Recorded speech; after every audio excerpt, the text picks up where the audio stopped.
SSC exam चाहे वो waste Bengal में क्यों ना हो या फिर दिल्ली में क्यों ना हो, घोटाले तो होने ही है। जब एग्जाम के डेट अनाउंस हुए थे 24 जुलाई से लेकर 1 अगस्त तक ये एसएससी एग्जाम कंडक्ट किए जाएंगे दिल्ली में, तब जितने भी ऑल ओवर इंडिया से एस्पिरेंट्स जो लोग ये एक परीक्षा में बैठने आए थे, वो 24 जुलाई से लेकर 1 अगस्त तक सिनेरियो कुछ अलग ही हो गया, चेहरा ही बदल गया। वहां पर एस्पिरेंट्स अपने एग्जाम पेपर लिखने की जगह वो लोग दिल्ली में सरकार के खिलाफ प्रोटेस्ट पे उतर आए, क्योंकि अब वेस्ट बंगाल के बाद अब बारी है दिल्ली में कि उधर भी घोटाला हो चुका है। वेस्ट बंगाल में तो एटलीस्ट जितने भी एस्पिरेंट्स थे वो लोग एटलीस्ट एग्जाम में बैठे थे, उसके बाद पता चलता है कि पेपर लीक हो चुका है, कुछ लोगों ने तो एग्जाम भी नहीं दिया या फिर एग्जाम में फेल भी हो चुके थे, वो लोग को पैसे खिला के सरकार को उसके बाद वो लोग को नौकरी मिला। लेकिन दिल्ली में तो एग्जाम्स कंडक्ट हुए ही नहीं।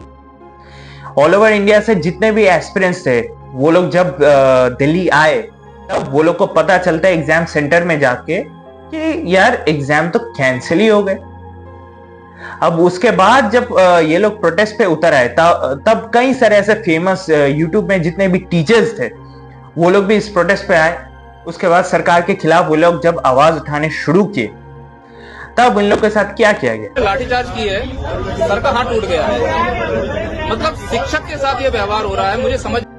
जब बिग बॉस जीतते इंडिया में तब एलविश यादव से लेकर मुनावर फारूकी ये सब लोग को हम लोग सिर पे बिठा लेते, लेकिन जब यही देश के जो भविष्य जो लोग सोचेंगे, ये जो टीचर्स है जो लोग एस्पिरेंट्स एग्जाम लिखकर टीचर बनने वाले थे, देश का भविष्य सुधारने वाले थे, उन लोग को पुलिस ने मार मार के पीट पीट कर जेल के अंदर डाल दिया। अभी भी ये प्रोटेस्ट चल रहे हैं, क्योंकि आप सोच के देखिए कुछ कुछ एस्पिरेंट्स तो ये कहते हैं जहां पर एग्जाम सेंटर था वो इतना घटिया था कि ऐसा लग रहा था जमीन में बैठ के वो लोग को एग्जाम लिखना पड़ रहा था। ना तो कोई सैनिटाइजेशन था, ना तो ऐसा कुछ रेगुलेशन था कि आराम से लोग ऐसे लग रहा था भेड़ बकरियों की तरफ अंदर जाके वो लोग आराम से चीटिंग करके भी एग्जाम लिख सकते थे।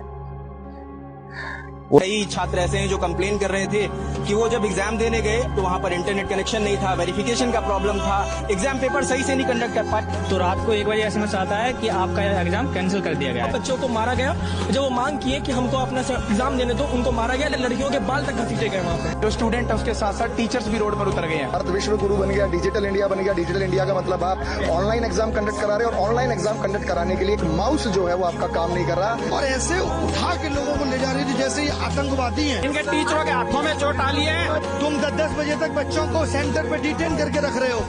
7:30 बजे पेपर खत्म हो जाना चाहिए, 10 बजे तक बच्चा सेंटर से।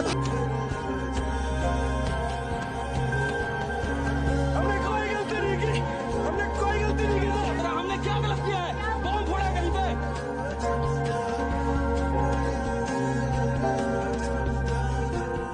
जब बच्चे यानी कि हम लोग जब अपनी बात नहीं रखेंगे तो डेमोक्रेसी का मतलब क्या है?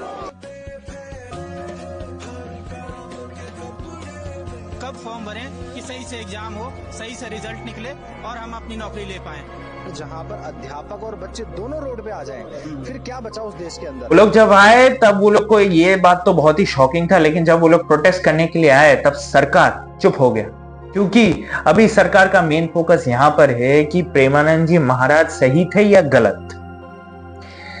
तो अब पता नहीं आखिर में क्या होगा, क्योंकि इधर मेन कारण यही बताया जा रहा था कि आखिर ये एग्जाम कैंसिल इसलिए हुआ क्योंकि इधर बताया जाता मिस मैनेजमेंट, गवर्नमेंट के द्वारा मिस मैनेजमेंट। ये हम लोग ने पहले भी देखा था नीट एग्जाम के टाइम, उसके बाद वेस्ट बंगाल में एसएससी एग्जाम के टाइम, और ऑल ओवर द इंडिया जितने भी एग्जाम्स होते हैं रेलवे वगैरह उधर तो होते ही रहते हैं। तो यहाँ पर और भी जितने भी कैंडिडेट्स अक्रॉस आए वो लोग को ये पता चला कि विदाउट एनी नोटिस वो लोग को बोला गया कि एग्जाम कैंसिल हो गए।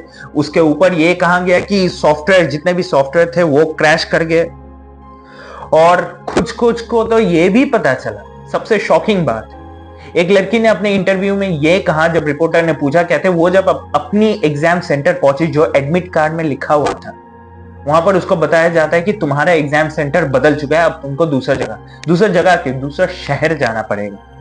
जरा सोच के देखिए।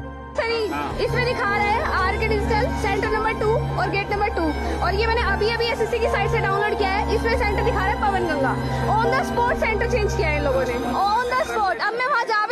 इतनी दूर यहाँ से वहां तक पहुंचना मेरे लिए इम्पॉसिबल। आप लोग को अगर आमिर खान का एक वीडियो है, आप सब लोग को वो देखना चाहिए, वो सुनना चाहिए। आमिर खान ये कहते हैं कि अगर समाज में एक बुरा डॉक्टर हुआ या एक बुरा इंजीनियर हुआ तो फिर शायद वो 10, 12 या फिर 200, 300 लोगों को बिगाड़ सकता है, लेकिन अगर एक बुरा टीचर हुआ तब शायद वो एक पूरे समाज को, एक पूरे जेनरेशन को खराब कर सकता है। तो फिर अब आप लोग सोच के देखिए, सरकार ने जो ये कदम उठाया है, ये जो मिसमैनेजमेंट हुआ है, अब इंडिया का फ्यूचर आखिर क्या होगा।